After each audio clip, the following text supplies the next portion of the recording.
Did you know that there's another life path that you could take aside from working until you're age 65? In this video, let's talk about this alternative path, minimalism, and the concept of financial independence, as well as how the average person can get there. Hi, I'm Dr. Dang and you're watching The Financial Neurologist. I'm a physician turned financial nerd, and together we'll take an evidence-based approach to personal finance and life optimization. Let's get started. The flaws of traditional retirement. So where did the retirement age of 65 come from, and why is it so pervasive in the American culture? This came about after President Roosevelt in 1935 signed into law the Social Security Act as part of the New Deal to help Americans get through the Great Depression. It provided elderly individuals a safety net, but its true intent was to create job opportunities for younger workers by encouraging older individuals to leave the workforce. Prior to this act, there actually was no retirement age. People just worked until they could no longer work anymore. Now that we're in 2024, almost 90 years later, the concept of retirement unfortunately has not evolved over time for the majority of Americans. I think now it's important for us to rethink traditional retirement. In Bill Perkins' book Die with Zero, he explores the concept of time buckets.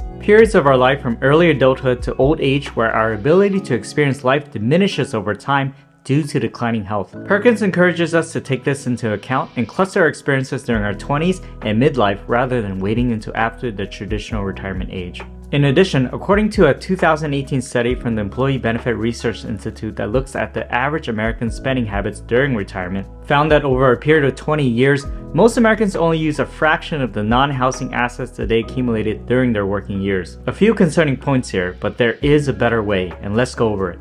The F.I.R.E. movement.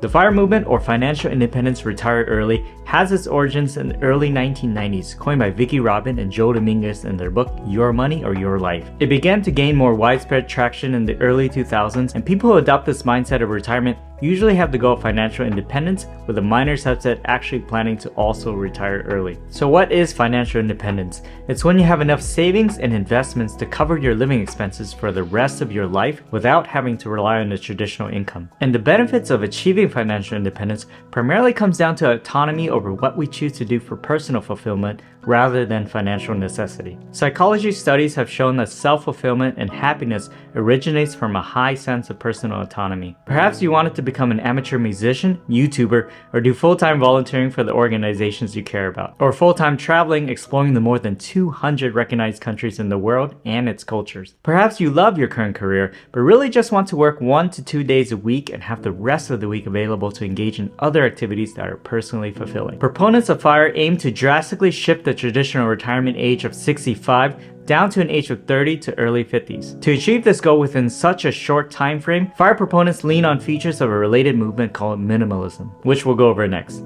Minimalism. So there is a lifestyle philosophy that is gaining popularity, whereas proponents encourage focusing on what is essential and removing the excess in various aspects of our lives. The first and most obvious feature of this philosophy of minimalism is a focus on simplicity by reducing the number of possessions, commitments, and thus distractions, taking our time away from what we should truly value. This activity of active decluttering also aims to allow us to find contentment and satisfaction in what we currently have, rather than seeking external validation through acquiring material possessions. It sounds like a real zen and hippie way to live life, but it is a key aspect of achieving financial independence. When we are more intentional on what truly matters to us, we can shed those expenses that does not add value and also chains us to our paychecks. This is why budgets do not work. We cannot artificially restrict ourselves from what we want to do. That's just unnatural. It has to come through a gradual, organic process of recognizing the things we truly value, and you might find that it's not the latest iPhone or new car, but the time hanging out with your close group of friends, your kids, or your partner. It will be really hard to achieve financial freedom and personal autonomy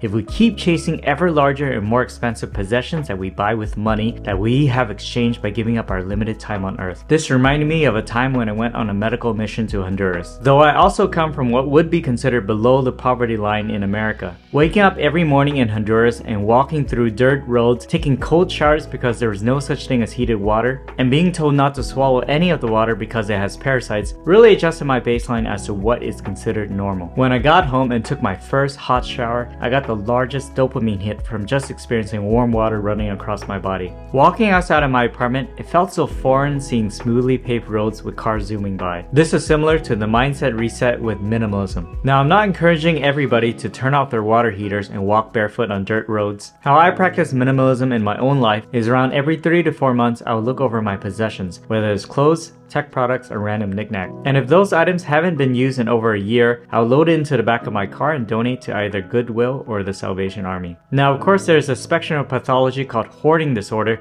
where this activity is impossible. However, for most people, it might help declutter their home and their mind if they could practice it. This would allow you to repurpose things that could do some good for someone else rather than just gathering dust in your closet. Another aspect of minimalism that I practice is focusing on the relationships I have with my close group of friends, my family, my wife and kids, and doing fun activities around where we live in Southern California that are either free or do not require much money. I also focus on pursuing activities that are fulfilling, such as writing, reading, and personal development. And these things for the most part come with minimal cost, though they provide tremendous value in exchange. And by choosing to focus on these two areas, even though I know I have the resources to buy anything I want within reason, I'm very happy and personally fulfilled at a fraction of the fixed cost of what a typical doctor lifestyle would look like. In exchange, I know there will come a time when an employer doesn't need me anymore, and I'll be okay. This is what I mean when I talk about financial freedom. Now let's talk about retirement. Defining retirement.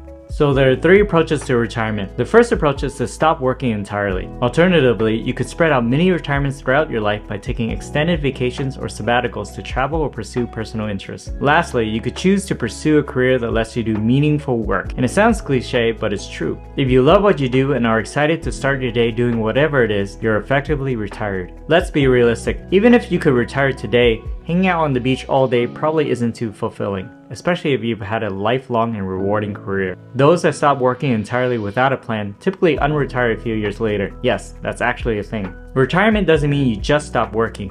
You just stop working for a paycheck, but many try to continue finding meaningful work after retirement. That being said, within the FIRE community, there are multiple paths to financial independence. There is FAT-FIRE, where you amass a substantial amount of wealth to support a high level of spending in retirement. Lean-FIRE, where you adopt an extremely frugal lifestyle, allowing you to retire earlier with a smaller pot. Coast-FIRE, where you've reached a point where you've saved enough and can stop actively contributing, allowing compound interest to carry you to full financial independence. Lastly, there's Barista-FIRE, where you have saved enough but take on part-time work that is less demanding before fully retiring. Okay, so how do we get to actual retirement? How to make a plan to retire early? I find the best approach is to combine multiple aspects of what was mentioned above. You need to start by pursuing a meaningful career where every day does not feel like a chore and gives you the financial capabilities to cover your basic fixed costs as well as extra to save and invest. Of course, easier said than done, but the search for meaningful work doesn't just end after college. If you haven't found what you're looking for, try to set aside the personal stories you told yourself and figure out what you really want to do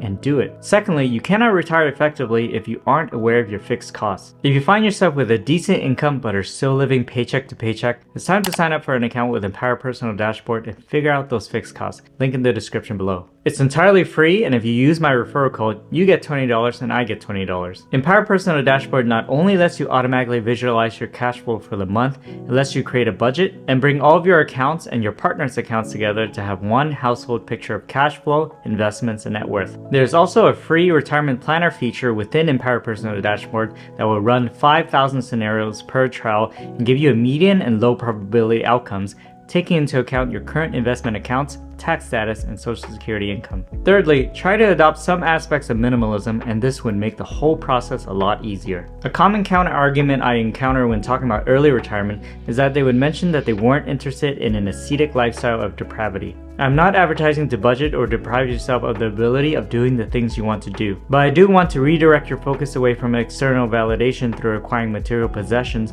and more on developing your relationships with others and your own personal development. You could find a path to fulfillment while at the same time minimizing your fixed costs to also optimize your path to financial independence. It doesn't have to be mutually exclusive. This path isn't for everybody, and it's not easy, but this is why I believe it's the most optimal path to financial independence and early retirement. If you found value in these videos and want more useful financial insights, hit that subscribe button, tap the notification bell, and be a part of our journey.